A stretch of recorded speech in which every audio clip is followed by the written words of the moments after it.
الحمدللہ والصلاة علی رسول اللہ اما بعد فاعوذ باللہ من الشیطان الرجیم بسم اللہ الرحمن الرحیم اتی امر اللہ فلا تستعجلوہ سبحانہ وتعالی عما یشرکون صدق اللہ العظیم۔ سامعین ذی قدر، آج سورۃ النحل کا خلاصہ بیان کیا جائے گا۔ اللہ سبحانہ وتعالیٰ نے اس سورہ مبارکہ میں شہد کی مکھی کا ذکر کیا اور اسے نحل کہا جاتا ہے عربی میں، اس وجہ سے سورہ مبارکہ کا نام سورۃ النحل رکھا گیا۔ اس سورہ مبارکہ میں اللہ سبحانہ وتعالیٰ نے انسان کے اوپر ہونے والے انعامات، ان کا ذکر فرمایا اور تفصیل کے ساتھ ذکر فرمایا، اور یہ انعامات کا ذکر کر کے اللہ سبحانہ وتعالیٰ نے انسان کو بتایا کہ یہ سارے انعامات اللہ نے انسان کے لیے رکھے اور انسان کے لیے پیدا فرمائے، تو اب انسان کو چاہیے کہ وہ شرک کو چھوڑ کر خالص اللہ کی عبادت کرے۔ فرمایا اتی امر اللہ فلا تستعجلوہ، اللہ کا حکم آن پہنچا لہذا اس کے لیے جلدی نہ مچاؤ۔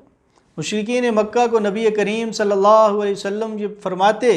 کہ یہ صحابہ کرام جو میرے اوپر ایمان لانے والے ہیں یہ کامیاب ہوں گے اور یہ تمہارے اوپر غالب آئیں گے، اور تم جو اللہ کے رسول کی تکذیب کر رہے ہو اس وقت اللہ کا عذاب تمہارے اوپر مسلط ہوگا۔ اور غزوہ بدر میں ہوا، اللہ سبحانہ وتعالیٰ نے کفار کے بڑے بڑے مشرکین اور وہ سارے تہس نہس ہو گئے، تو اللہ سبحانہ وتعالیٰ نے یہ آیت کریمہ نازل فرمائی، کیونکہ مشرکین ان باتوں پہ حیران ہوتے اور ٹھٹھا اور مذاق کرتے، تو اللہ نے فرمایا کہ ایسے سمجھو کہ مسلمان غالب آ چکے، ایسے سمجھو کہ اللہ کا حکم آن پہنچا اور ان پر عذاب نازل ہو چکا ہے، اس میں تم جلدی نہ مچاؤ۔ سبحانہ وتعالی عما یشرکون، اور جو شرک یہ لوگ کرتے ہیں اللہ کی ذات اس سے پاک ہے، اللہ کی ذات کے ساتھ کوئی دوسرا شریک نہیں ہے، وہ بلند و بالا ذات ہے، وہ شرک سے پاک ذات ہے۔ پھر اس سے آگے انسان کی تخلیق کا ذکر کیا، اللہ نے فرمایا خلق الانسان من نطفۃ فاذا هو خصیم مبین، کہ اس اللہ نے انسان کو نطفے سے پیدا کیا، پھر دیکھتے ہی دیکھتے وہ کھلم کھلا جھگڑے میں مبتلا ہو گیا، اللہ سے جھگڑا کرنے لگا۔ یعنی کہ انسان کو اللہ نے ایک نطفے سے، ایک منی کے قطرے سے اللہ نے پیدا کیا، اور یہ اللہ کا انعام تھا کہ اللہ نے اسے وجود بخشا۔ اللہ فرماتے ہیں اس کے بعد پھر یہ انسان شرک میں مبتلا ہو گیا، پھر یہ انسان کفر میں مبتلا ہو گیا، پھر یہ انسان اللہ سے جھگڑنے لگا، پھر اللہ کی نافرمانی، معصیت، کفر اور شرک کے علاوہ دوسرے گناہ، اللہ کی نافرمانی، سود کا کھانا، حرام کا کھانا، جھوٹ بولنا، رشوت خوری، یہ سارے بڑے بڑے گناہ، یہ اللہ سے جھگڑنا نہیں ہے کیا؟ اللہ اپنی فرما برداری کا حکم دیتے ہیں اور انسان اللہ کی نافرمانی کرتا ہے۔ پھر اس کے بعد اللہ سبحانہ وتعالیٰ نے چوپایوں کا ذکر کیا کہ اللہ نے چوپائے جو ہیں یہ انسان کی خدمت کے لیے پیدا کیے، انسان بوجھ اٹھا کر لاتا ہے ان کے اوپر، پھر گھوڑے اور خچر ان پہ انسان سواری کرتا ہے اور وہ زینت ان کے ذریعے حاصل کرتا ہے۔ اور اس کے بعد آسمان کا ذکر کیا کہ اللہ سبحانہ وتعالیٰ نے آسمان سے پانی کو اتارا، پھر اس پانی سے تم لوگ اپنی پیاس بجھاتے ہو، پیتے ہو، پھر وہ زمین میں جاتا ہے، اس سے درخت اگتے ہیں، تم مویشیوں کو چراتے ہو، ان کے گھاس پھوس، ان کے چارے کا انتظام اللہ سبحانہ وتعالیٰ کرتے ہیں۔ یہ سارے انعامات اللہ کی طرف سے انسان کے لیے ہیں۔ فرمایا ينبت لكم به الزرع والزيتون والنخيل والاعناب، اور اللہ سبحانہ وتعالیٰ اس انسان کے لیے اللہ نے ان کھیتیوں کو پیدا کیا، زیتون کو اور کھجور کو اور انگور کو، ومن كل الثمرات، اور ہر قسم کے پھل، ان فی ذلک لآیۃ لقوم یتفکرون، اگر کوئی تفکر تدبر کرنے والا ہو تو وہی اپنے دائیں بائیں آگے پیچھے یہ ساری نشانیاں دیکھ کر آسانی سے یہ جان سکتا ہے کہ کوئی ذات تو ہے جس نے یہ سارا انتظام ایک سرکل کے ساتھ بنایا تاکہ یہ میری خدمت ہو سکے۔ تو اب انسان کو چاہیے کہ ان سارے انعامات کے بدلے میں اللہ سبحانہ وتعالیٰ کی خالص عبادت کرنا شروع کر دے۔ پھر اس سے آگے مزید اللہ نے اپنے انعامات کا ذکر کیا کہ اللہ نے دن اور رات کو مسخر کر دیا، شمس و قمر کو مسخر کر دیا، اور فرمایا اسی طرح ستارے بھی کام پر لگے ہوئے ہیں، اور اسی طرح فرمایا اللہ سبحانہ وتعالیٰ نے رنگ برنگی بے شمار چیزیں انسان کی خدمت کے لیے بنائیں۔ وَهُوَ الَّذِي سَخَّرَ الْبَحْرَ لِتَأْكُلُوا مِنْهُ لَحْمًا طَرِيًّا، اللہ سبحانہ وتعالیٰ نے سمندروں میں مچھلی کو پیدا کیا، وہ تازہ گوشت تم پانی سے نکالتے ہو اور اس کو استعمال کرتے ہو، اس کو کھاتے ہو۔ وَتَسْتَخْرِجُوا مِنْهُ حِلْيَةً تَلْبَسُونَهَا، اور سمندروں کی تہہ میں وہ ہیرے جواہرات، وہ موتی، وہ قیمتی چیزیں اللہ سبحانہ وتعالیٰ نے اس انسان کے لیے پیدا کی۔ یہ سارے انعامات اللہ نے اس انسان کے لیے کیے۔ فرمایا اور تم دیکھتے ہو کہ اس میں کشتیاں پانی کو چیرتی ہوئی چلتی ہیں، یعنی اگر اللہ چاہے تو یہ کشتیاں، یہ بڑے بڑے جہاز، یہ سارے ہر چیز سمندر میں ڈوب جائے، پانی میں جو چیز بھی جائے ڈوب جائے، لیکن اللہ نے راستے نکالے، سمندر میں وہ کشتیاں چلتی ہیں اور وہ نہیں ڈوبتی۔ یہ اللہ نے نظام بنایا اور یہ انسان کی خدمت کے لیے سب کچھ۔ پھر اللہ فرماتے ہیں وَإِن تَعُدُّوا نِعْمَةَ اللَّهِ لَا تُحْصُوهَا، اور اگر تم اللہ کی نعمتوں کا شمار کرنا چاہو، تم اللہ کی نعمتوں کا شمار نہیں کر سکتے۔ اللہ نے تمہیں یہ جو پیدا کیا اور پھر یہ جو تمہیں جسم دیا، یہ ہاتھ، یہ پاؤں، یہ ناک، یہ کان، یہ زبان، یہ کان، یہ دل، یہ دماغ، یہ ساری چیزیں، یہ اللہ کی کتنا بڑا انعام ہے۔ پھر اللہ سبحانہ و تعالیٰ نے تمہارے اوپر یہ جو انعامات کیے، یہ چوپائے تمہاری خدمت میں لگا دیے، یہ پانی تمہاری خدمت میں لگا دیا، یہ دن اور رات تمہاری خدمت میں لگا دیے، یعنی کہ دن کو اللہ سبحانہ و تعالیٰ نے کمانے کے لیے رکھا اور پھر رات کو آرام کے لیے رکھا۔ رات کی نیند سے دن کی وہ ساری تھکاوٹ دور ہو جاتی ہے۔ اگر اللہ یہ دن اور رات کا نظام نہ فرماتے تو انسانی جسم تو تھک کے چور ہو جاتا۔ تو یہ اللہ کی نعمتیں ہیں۔ فرمایا وَإِذَا قِيلَ لَهُم مَّاذَا أَنزَلَ رَبُّكُمْ قَالُوا أَسَاطِيرُ الْأَوَّلِينَ۔ فرمایا وَإِذَا قِيلَ لَهُم مَّاذَا أَنزَلَ رَبُّكُمْ قَالُوا أَسَاطِيرُ الْأَوَّلِينَ، جب ان سے کہا جاتا ہے کہ رب نے کیا نازل کیا تو کہتے ہیں پہلے لوگوں کی کہانیاں، قوم عاد اور قوم سمود، یعنی کہ مشرکین یہ کہتے تھے کہ یہ قسم کی قصے کہانیوں کی نعوذ باللہ کتاب ہے قرآن کریم۔ اللہ فرماتے ہیں لِيَحْمِلُوا أَوْزَارَهُمْ كَامِلَةً يَوْمَ الْقِيَامَةِ وَمِنْ أَوْزَارِ الَّذِينَ يُضِلُّونَهُمْ بِغَيْرِ عِلْمٍ۔ ایک تو اپنے گناہوں کا بوجھ انہوں نے اپنے کندھوں پہ لاد دیا کہ اللہ کے قرآن کو نہیں مانا، اللہ کے رسول پہ ایمان نہیں لائے، اور دوسری طرف ساتھ فرمایا وَمِنْ أَوْزَارِ الَّذِينَ يُضِلُّونَهُمْ بِغَيْرِ عِلْمٍ، کہ جنہیں کس چیز کا علم نہیں تھا، بغیر علم کے گمراہ کر دیا تم نے، ان لوگوں کا بوجھ بھی تمہارے کندھوں پہ آ جائے گا۔ اس سے پتہ یہ چلا کہ انسان اگر کسی گمراہی کا سبب بنے، کسی گناہ کا سبب بنے، تو جتنے لوگ وہ گناہ میں مبتلا ہوتے جائیں گے، وہ کفر اور شرک میں مبتلا ہوتے جائیں گے، وہ دوسرے گناہوں میں مبتلا ہوتے جائیں گے، تو ان لوگوں کا گناہ بھی اس سبب بننے والے انسان کے کندھے پہ رکھ دیا جائے گا۔ اس کی پیٹھ بھی ان گناہوں سے لدی ہوئی ہوگی قیامت والے دن۔ تو اللہ ہمیں اس سے محفوظ رکھے کہ ہم دوسرے لوگوں کے لیے گناہ کا سبب بنے۔ پھر اس سے آگے اللہ سبحانہ و تعالیٰ نے جہنم والوں کا تذکرہ کیا، پھر جنت والوں کا تذکرہ کیا، اور ان کے جنت میں کیا کیفیت ہوگی، جہنم میں ان کی کیا کیفیت ہوگی۔ پھر اس سے آگے جو حبشہ کی طرف صحابہ کرام ہجرت فرما گئے تھے، ان کو اللہ سبحانہ و تعالیٰ نے تسلی دی کہ چونکہ بہت زیادہ جب مشرکین مکہ نے ظلم کیا تو صحابہ کرام کو اللہ سبحانہ و تعالیٰ نے اجازت دی کہ تم اب ہجرت کر سکتے ہو۔ تو صحابہ کرام نے پھر حبشہ کی طرف ہجرت فرمائی، کچھ صحابہ کرام نے، تو اللہ سبحانہ و تعالیٰ نے ان کو تسلی دی والذین هاجروا فی اللہ من بعد ما ظلموا لنبوئنہم فی الدنیا حسنہ والاجر الآخرۃ اکبر لو کانوا یعلمون۔ اللہ فرماتے ہیں وہ لوگ جنہوں نے اللہ کی رضا کے لیے اپنے وطن کو چھوڑ دیا، اپنے گھر بار کو چھوڑ دیا، اور ظلم ان پہ کیا گیا اللہ اور اس کے رسول کی وجہ سے، جس کی وجہ سے ان کو اپنا وطن، اپنا گھر بار، اپنا قوم قبیلہ، اپنی کھیتی باڑیاں، اپنا سب کچھ چھوڑنا پڑا اللہ اور اس کے رسول کے لیے۔ اللہ فرماتے ہیں لَنُبَوِّئَنَّهُمْ فِي الدُّنْيَا حَسَنًا، یہ ان کو ایک تسلی دی جا رہی ہے کہ اللہ سبحانہ و تعالیٰ دنیا میں بھی تمہیں نوازیں گے، دوبارہ تم غالب آؤ گے۔ اور یہ ہوا کہ صحابہ کرام فتح مکہ کے موقع کے اوپر پھر فاتح بن کر مکہ میں داخل ہوا ہے۔ یہ اللہ نے دنیا میں ان کو انعام دیا، وَالْأَجْرُ الْآخِرَةِ اکبر، اور آخرت کے اجر کے کیا کہنے، وہ تو ہے ہی اکبر، بڑا اجر ہوگا، لَوْ كَانُوا يَعْلَمُونَ، اے کاش یہ لوگ اس بات کا ادراک رکھتے، اس بات کا علم رکھتے کہ اللہ سبحانہ و تعالیٰ نے جو اپنا رسول بھیجا اس کے ماننے میں خیر ہی خیر ہے، وہ اللہ کے رسول پہ ایمان لے کر آتے۔ فرمایا الذین صبروا وعلی ربہم یتوکلون، جہاں تک صحابہ کرام کی بات ہے تو وہ صبر کرنے والے ہیں، اللہ کی ذات پہ توکل کرنے والے ہیں۔ اس سے آگے مشرکین کے ایک بد عقیدے کی جو ہے وہ تردید کی گئی۔ فرمایا وَيَجْعَلُونَ لِلَّهِ الْبَنَاتِ سُبْحَانَهُ وَلَهُمْ مَا يَشْتَهُونَ، اور یہ اللہ کے لیے بیٹیاں قرار دیتے ہیں، یعنی کہ مشرکین کا یہ عقیدہ تھا کہ جو فرشتے ہیں یہ اللہ کی بیٹیاں ہیں، نعوذ باللہ۔ تو اللہ فرماتے ہیں کہ اللہ کی ذات ان چیزوں سے پاک ہے کہ اللہ کی کوئی اولاد ہو۔ وَلَهُمْ مَا يَشْتَهُونَ، اور اپنے لیے اپنی خواہش ان کی، یعنی کہ خود تو ان کی خواہش یہ ہوتی ہے کہ ہمارے بیٹے پیدا ہوں، اور اللہ کے لیے کہتے ہیں کہ اللہ کی بیٹیاں ہیں، تو اللہ کی ذات تو بیٹیوں سب سے پاک ہے۔ اور پھر آگے فرمایا اذا بشر احدهم بالانثى ظل وجهه مسودا وهو كظيم، کہ جب کسی کو بیٹی کی خوشخبری سنائی جاتی ہے ظل وجهه، تو اس کا چہرہ سیاہ ہو جاتا ہے، اور اسی طرح فرمایا وهو كظيم، اور وہ غصے سے کڑتا رہتا ہے۔ یعنی کہ نعوذ باللہ جو اللہ فرماتے ہیں بیٹی ہوتی ہے یہ رحمت ہوتی ہے، لیکن جب اس کی خوشخبری سنائی جاتی ہے، اللہ نے اس کو قرآن میں تعبیر بھی خوشخبری سے فرمایا کہ جب بیٹی کی خوشخبری سنائی جاتی ہے تو ان کے چہرے سیاہ پڑ جاتے ہیں، پھر ان کو غصہ آتا ہے، پھر کیا کرتے ہیں، پھر اپنی قوم سے چھپتے پھرتے ہیں، اور ان کو یہ ہوتا ہے کہ اپنے پاس بیٹی کو رکھ کر ذلیل ہوں نعوذ باللہ،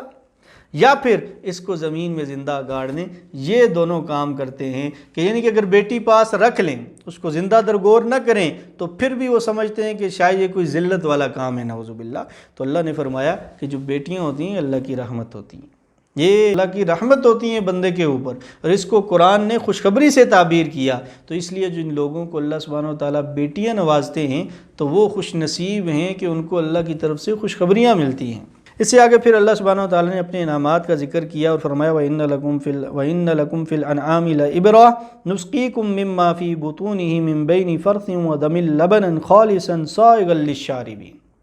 اور جو چوپائے ہیں ان میں بھی تمہارے لیے تدبر اور تفکر کا سامان ہے، تمہارے لیے سوچنے کا سامان ہے۔ وہ کیسے کہ تم کو اللہ سبحانہ و تعالیٰ لبن خالص دودھ پلاتے ہیں، کس میں سے، گوبر اور خون کے درمیان میں سے۔ یعنی بھینس چارہ کھاتی ہے، گائے چارہ کھاتی ہے، بکری بھیڑ چارہ کھاتی ہے، اس کے پیٹ میں جاتا ہے، اس کے جسم میں پیٹ میں خون بھی ہے، اور وہ جو کھاتی ہے اس سے گوبر بھی بنتا ہے، لیکن دونوں کے درمیان سے اللہ سبحانہ و تعالیٰ خالص دودھ اس انسان کو دیتے ہیں پینے کے لیے، سائغا للشاربین، اپنے پینے والوں کو خوشگوار بنا دیتا ہے۔ اللہ سبحانہ و تعالیٰ فرماتے ہیں کہ اس دودھ سے اللہ سبحانہ و تعالیٰ تمہیں ایک پیغام دینا چاہتے ہیں کہ وہ اللہ جو گوبر اور خون ان دونوں کے درمیان میں سے خالص صاف شفاف دودھ پیدا کر سکتا ہے، تو وہ اللہ کی ذات تمہیں دوبارہ بھی زندہ کر سکتی ہے، اللہ تم سے امتحان بھی لے سکتی ہے دنیا میں، وہ اللہ تمہارا حساب کتاب لے گی قیامت کے بعد، وہ اللہ ہر چیز پہ قادر ہے۔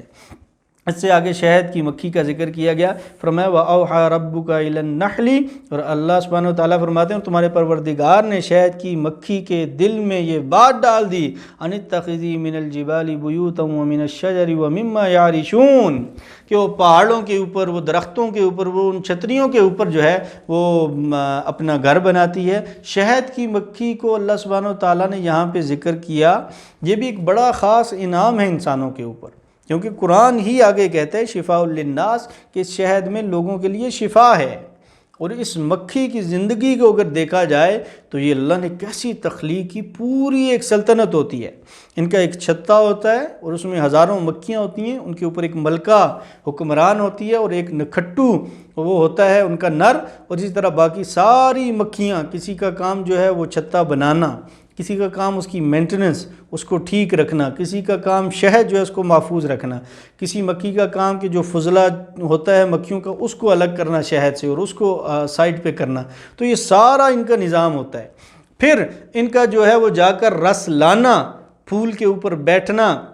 وہاں سے رس چوسنا، یہ سارا ایک ان کا نظام زندگی ہے۔ تو اللہ سبحانہ و تعالیٰ فرماتے ہیں کہ اللہ ہی نے اس شہد کی مکھی کی رہنمائی کی، وہ شہد کی مکھی جس کو اللہ نے سمجھایا کہ تم نے یوں کرنا، یوں کرنا، یوں کرنا، ایسے جانا، ایسے آنا، اس مکھی نے اس میں تبدیلی نہیں کی، اس مکھی نے اس اپنے آنے جانے میں، اس رس لینے میں، وہ شہد بنانے میں اللہ نے جو اسے حکم دیا اس میں کوئی تبدیلی نہیں کی۔ تو انسانوں کو بھی یہ ایک پیغام ہے کہ اللہ نے جو تمہیں حکم دیا، اللہ نے تمہاری طرف جو وحی کی، جو یہ قرآن آیا، تم کیوں اس قرآن سے ہٹ جاتے ہو، تم کیوں اس صراط مستقیم سے ہٹ جاتے ہو؟ شہد کی مکھی اپنے پورا سرکل جب کرتی ہے، اللہ کی جو اس نے اللہ کے دل میں، اللہ نے اس کے دل میں جو باتیں ڈالی ہیں جب وہ پوری کرتی ہے تو نتیجہ کیا ہوتا ہے؟ شفاء للناس، اس کے پیٹ سے نکلنے والا وہ شہد وہ لوگوں کے لیے فائدہ مند ہوتا ہے۔ تو اگر ہم دنیا میں اللہ اور اس کے رسول کے حکموں کی تعمیل کریں گے، فرمانبرداری کریں گے، اطاعت کریں گے، تو قیامت والے دن اللہ سبحانہ و تعالی ہمیں بھی جنت کا انعام دیں گے، پھر وہ ہمارے لیے خوشگوار ہوگا، پھر وہ ہمارے لیے فائدہ مند ہوگا۔ اس سے آگے اللہ سبحانہ و تعالیٰ نے دو مثالیں دیں، اور ایک مثال یہ دی کہ دو آدمی ہیں، ایک گنگا ہے جو بوجھ بنا ہوا ہے اپنے مالک کے اوپر، دوسرا اعتدال والا ہے، اعتدال کے ساتھ بات کرتا ہے، دیکھتا ہے کہ کون سی بات جو ہے کس طرح کرنی چاہیے، اور صحیح اور غلط کی پہچان رکھتا ہے، تو یہ دونوں برابر نہیں ہو سکتے۔ تو ایسے ہی جو ایمان والا ہے وہ اعتدال والا ہے، وہ قرآن کو ماننے والا ہے، وہ نبی کریم صلی اللہ علیہ وسلم کی تعلیمات کو ماننے والا ہے، وہ اللہ کی ذات پہ ایمان لانے والا ہے۔ اور جو گنگا ہے، جو اپنے مالک کے اوپر ایک بوجھ ہے، وہ کافر کی اس سے تشبیہ دی گئی کہ وہ اس دنیا کے اوپر بوجھ ہے، وہ اپنے مالک کی فرمانبرداری نہیں کرتا۔ فرمایا اللہ نے تمہیں ماں کے پیٹوں میں سے نکالا، لا تعلمون شیئا، اور تم کچھ بھی نہیں جانتے تھے، وجعل لکم السمع والابصار والافئدہ، اور اللہ نے تمہارے لیے یہ کان اور یہ آنکھیں، اور اللہ نے تمہارے سینے میں یہ دل پیدا کیا،